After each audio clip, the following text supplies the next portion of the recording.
Hi అండి, welcome to Gollapudi home foods. మనకి ఇక్కడ గొల్లపూడి హోమ్ ఫుడ్స్లో నేను తయారు చేసేవైతే మన యూట్యూబ్ ఛానల్లో నేను తయారు చేసిన వెంటనే పెడతానండి. ఇలా స్టాక్ వచ్చింది, ఫ్రెష్ స్టాక్ వచ్చింది, ఇవన్నీ పెట్టేది మనకి నెల్లూరు బ్రాంచ్ నుంచే వస్తాయండి. ఎందుకంటే ఇది గ్రామీణ హోమ్ ఫుడ్స్ ఫ్రాంచైజీ కూడా కాబట్టి గ్రామీణ హోమ్ ఫుడ్స్ నుంచి కూడా మనకి కొన్ని పికిల్స్ అనేవి వస్తాయి. ఎందుకంటే అన్ని రకాల పికిల్స్ నేను ఒక్కదాన్నే తయారు చేయడం కష్టం కదా, నేను సింగిల్గా తయారు చేస్తున్నాను. సో నేను తయారు చేసేవన్నీ కూడా గొల్లపూడి హోమ్ ఫుడ్స్లో మీకు స్పెషల్గా పెడతాను. నేను పెట్టలేదు, ఇలా చూపిస్తున్నాను అంటే అవి బయట నుంచి వచ్చాయి అంటే అవి పిచ్చివని కాదు, మన రికమెండేషన్ చాలా బాగుంటాయి. ఇవి కూడా హోమ్లో చేసినట్టుగానే ఉంటాయండి. నేను చేసినవి ఏంటంటే ఇంకొంచెం స్పెషల్గా ఉంటాయి అన్నమాట. అవి నేనేంటంటే అవైలబిలిటీని బట్టి, కస్టమర్స్ రిక్వైర్మెంట్ బట్టి నేను ప్రిపేర్ చేసి పెడుతూ ఉంటాను.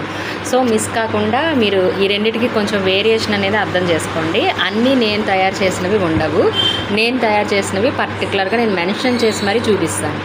కాబట్టి అందరూ ఛానల్ ఫాలో అవ్వండి. మీకు ఏది కావాలంటే అది మీరు ఛానల్ ఫాలో అయితే ఖచ్చితంగా తీసుకోవచ్చు. అలానే ఇవి తీసుకోకూడదని కాదు, అన్ని రకాల అవైలబిలిటీగా ఉండటం కోసమే నేను ఇవి కూడా రికమెండ్ చేసి పెడుతున్నాను. ఇవి కూడా చాలా బాగుంటాయి. Thank you friends.